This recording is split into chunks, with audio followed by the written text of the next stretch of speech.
for just a moment, I want to focus on what I think is a huge concern, and that huge concern is those that came here illegally. So I'm going to tell you one story about one of our suspects, Maria, and that's not her real name. She's from Venezuela. She made a conscious decision to come to this country to commit crime. She flew into Mexico from Venezuela. She walked across from Juarez, Mexico, into El Paso, Texas, with her one-year-old child, where she was greeted by the Border Patrol. Did you hear what I said? She was greeted by the Border Patrol. There was no sneaking. She flew in. She got here. She simply walked across the open border. There is no border security at the southern border. Zero. It doesn't exist. So when she was greeted, and you'll understand why we use that term in a minute, you'll understand that she went to the Border Patrol processing, where in one day she completed the processing and was released to a facility, a holding facility, a housing facility for immigrants. She said, I was given a DNA test to make sure that my DNA matched my child's. He was given a DEA test to make sure he was really my child. She said once that occurred, they set me down and they told me all about the benefits that I would get in the United States. She said I was eligible and I had to fill out these forms so that I could get those benefits. She said, so I fill forms out for Medicaid, for SNAP, which is money for food. She said I was given free travel from the border to Chicago. When I got to Chicago, I couldn't find gainful employment there, so I thought, what the heck? I'll go to Florida. And then I got to fly to Florida.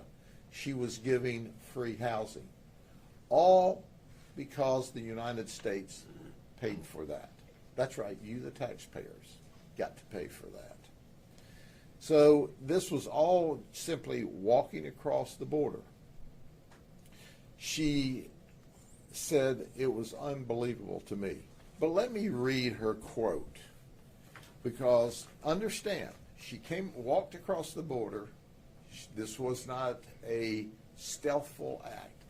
And then they gave her free travel, free housing, free food, free medical care. All why people from the hurricane are still waiting for help. Let me read in English, and then we're going to play the video clip she agreed to do if we'd use another name. When I passed through immigration, they sat me down and explained to me all the benefits I was eligible for. I was told I could apply for government assistance. I could apply for health medical insurance for my son, and I could apply for food assistance.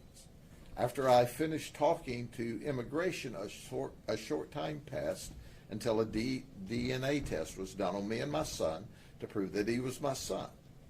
Then they set me down with other people who were also waiting and had already qualified to be released. Then they explained to us that the documents we had in our hands were our personal identification in the United States, and we could use the documents to travel on buses and airplanes. They also explained to us that we could use those documents to apply for our documents to become legal here.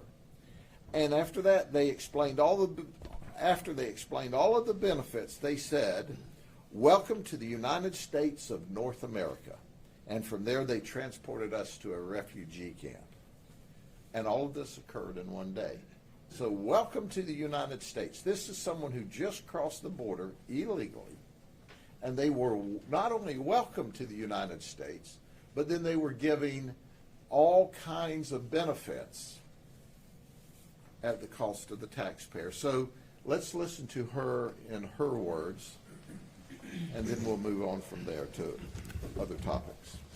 Bueno, cuando pasé, me sentaron, me explicaron todos los beneficios que tenía, que podía recurrir a ayudas del gobierno, podría recurrir para el niño seguro médico, podía recurrir a ayuda para el bebé solamente, ayuda de comida.